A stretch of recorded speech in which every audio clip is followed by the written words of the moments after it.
बच्चों, महात्मा गांधी जी का नाम तो आप सबने सुना होगा। वो बहुत बड़े महापुरुष धर्मात्मा कहलाते हैं। पर क्या आप जानते हो कि बचपन में उनसे भी कुछ गलतियां हुई थी, पर फिर भी वो इतने महापुरुष महात्मा और हम सबके आदर्श क्यों बन पाए? क्योंकि उन्होंने अपनी गलतियों से सीखा था। गलतियां तो हम सबसे होती हैं, पर जरूरी ये है कि हम अपनी गलतियों से सीखें। बार बार उन्हीं गलतियों को दोहराते रहेंगे तो फिर हम कभी भी आगे नहीं बढ़ सकते। तो बच्चों, आज मैं चित्रा बंसल, आपकी हिंदी की टीचर, आपकी हिंदी की पुस्तक उल्लास का जो पाठ पढ़ाने जा रही हूँ वो गांधी जी के द्वारा लिखा हुआ एक संस्मरण है। संस्मरण मतलब कि अपने जीवन की कोई घटना को याद करके जब हम कहानी या लेख लिखते हैं वो संस्मरण कहलाता है। और इसमें आप पढ़ेंगे कि गांधी जी से क्या गलती हुई थी और उन्होंने किस तरह से उसका पश्चाताप किया था।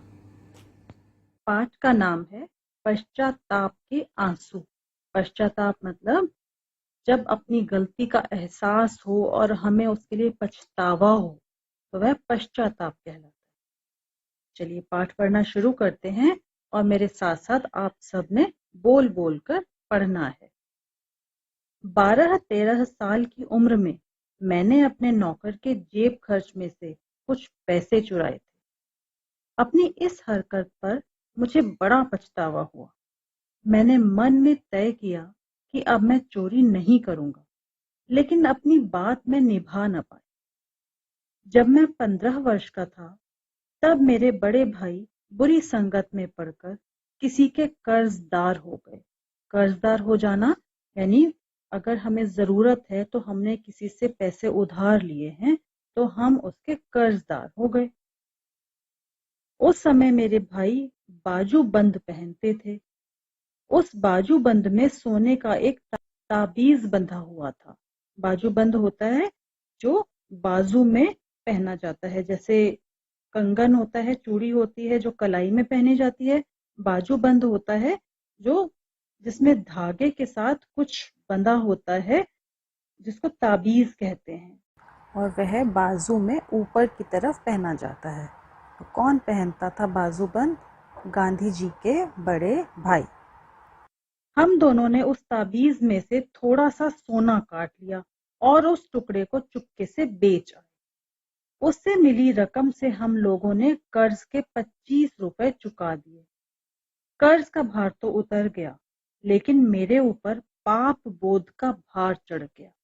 यानी लेखक ने और उनके भाई ने इस तरह से चोरी करके ताबीज जो कि सोने का था उसका छोटा सा हिस्सा काट कर बेच दिया, और उससे जो पैसे बचे उसको उन्होंने अपना कर्जा उतारने के लिए इस्तेमाल कर लिया। अब कर्जा तो उतर गया, पर उनके सर पर जो पाप का बोझ, मतलब कि इस बात का एहसास कि हमने पाप किया है, हमने एक बहुत बड़ा गलत काम किया है, ये बोझ उनके सर से उतर नहीं पाया। बार बार मन को समझाता था, संकल्प करता था कि अब कभी चोरी नहीं करूंगा, किंतु जो पाप मुझसे हो गया था उसका बोध मुझे दिन रात कचोटता रहता था। जो मन से साफ होता है, जो कभी गलती करना नहीं चाहता और उससे अनजाने में कोई गलती हो जाए तो फिर वो बहुत पछताता रहता है, अपने आप को माफ नहीं कर पाता है। ऐसा ही लेखक के साथ हो रहा था। अंत में मैंने तय किया कि पिताजी को अपना अपराध बता दूंगा, लेकिन मेरी हिम्मत न पड़ी। यह बात न थी कि मुझे पिताजी की मार का डर था। मुझे याद नहीं पड़ता कि उन्होंने हम लोगों में से किसी को भी मारा पीटा हो। मुझे इस बात का भय था कि मेरी चोरी करने की बात से उन्हें तकलीफ पहुंचेगी, लेकिन मैंने महसूस किया कि मुझे यह जोखिम उठा लेना चाहिए। मैंने पाप की स्वीकारोक्ति करने का संकल्प किया। संकल्प करना मतलब कसम खा लेना, ये निश्चय कर लेना कि वो अपने पाप को, अपनी गलती को पिताजी के सामने स्वीकार कर ही लेंगे। और स्वीकारोक्ति मतलब अपने अपराध को स्वीकार करने की बात वो पिताजी से अवश्य करेंगे, ऐसा उन्होंने सोच लिया था। क्यों ऐसा सोचा उन्होंने? क्योंकि वे अपने आप को खुद ही माफ नहीं कर पा रहे थे कि उन्होंने कितना बड़ा गलत काम किया है। स्पष्ट स्वीकारोक्ति के बिना पाप बोध से छुटकारा नहीं था।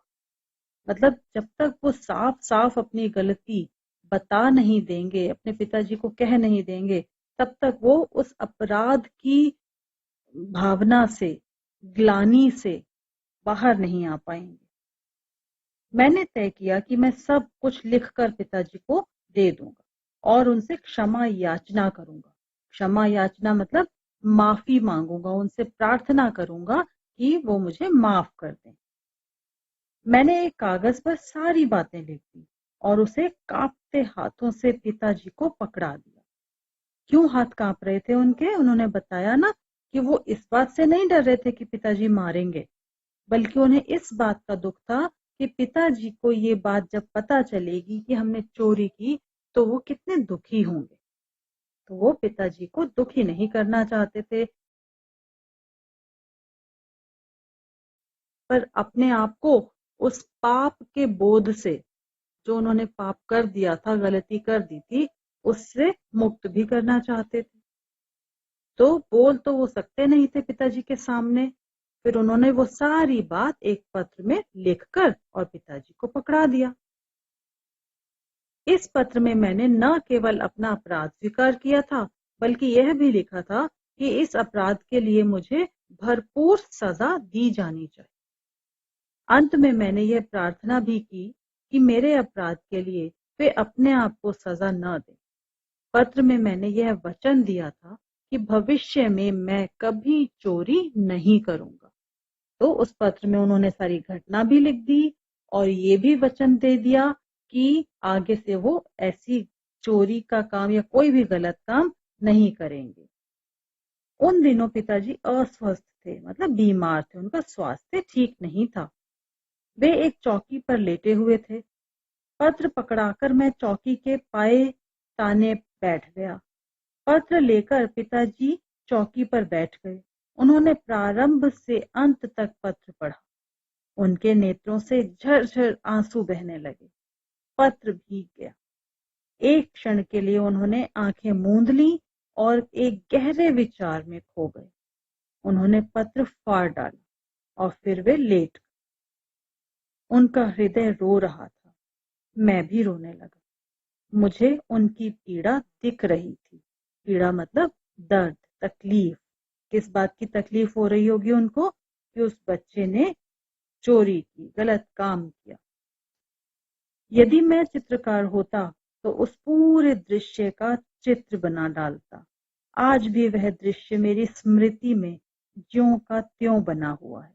स्मृति में मतलब याद में, ज्यों का त्यों मतलब बिल्कुल वैसा ही बना हुआ है। आज भी लेखक को पूरी तरह से याद है वो दृश्य कि उस दिन क्या हुआ था, कैसे हुआ।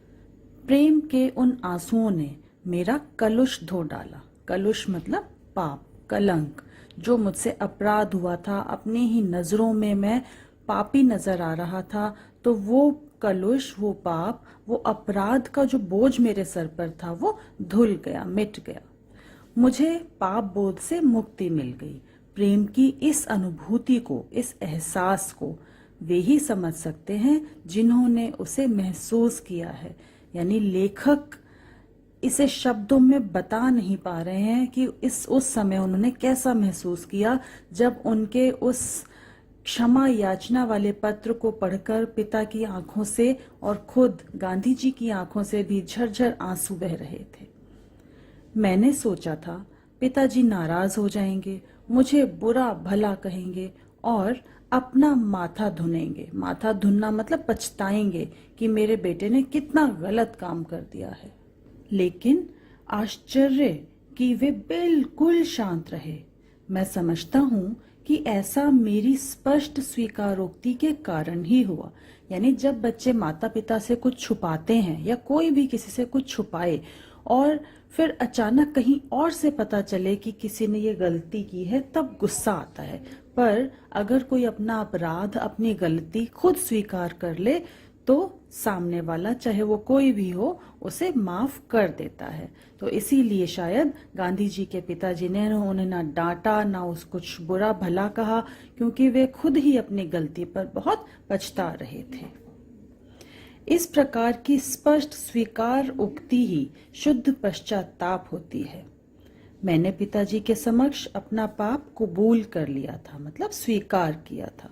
इस बात से उन्हें मेरी ओर से आश्वस्त कर दिया और उनका हृदय मेरे प्रति प्रेम से भर उठा। तो कभी कोई गलती हो जाए, कोई भूल हो जाए, तो उसे छुपाने से बेहतर है कि उसे स्पष्ट कह देना चाहिए, माफी मांग लेनी चाहिए। उससे हम उसके बोझ से भी बाहर आ जाते हैं और आगे से वो गलती करने से हम खुद को रोकते हैं। तो देखा आपने, गांधी जी ने अनजाने में की गई उस भूल के लिए किस तरह से माफी मांगी अपने पिताजी से, और उन्हें इस बात का भी एहसास था कि उनके पिता जब उनके उस अपराध के बारे में जानेंगे तो उन्हें बहुत दुख होगा। तो गलती ना हो इस बात का ध्यान तो रखना ही चाहिए, पर अगर गलती हो जाती है तो उसको स्वीकार करना चाहिए, उसके लिए माफी मांगने में पीछे नहीं हटना चाहिए। जब हम ऐसा कर लेते हैं तो हम आगे से ध्यान रख पाते हैं कि वो गलती दोबारा नहीं होनी है। हमारी गलतियों से ही हमें सीखना है, आगे बढ़ना है, पर गलतियों को दोहराना नहीं है। विद्या प्रकाशन मंदिर प्राइवेट लिमिटेड।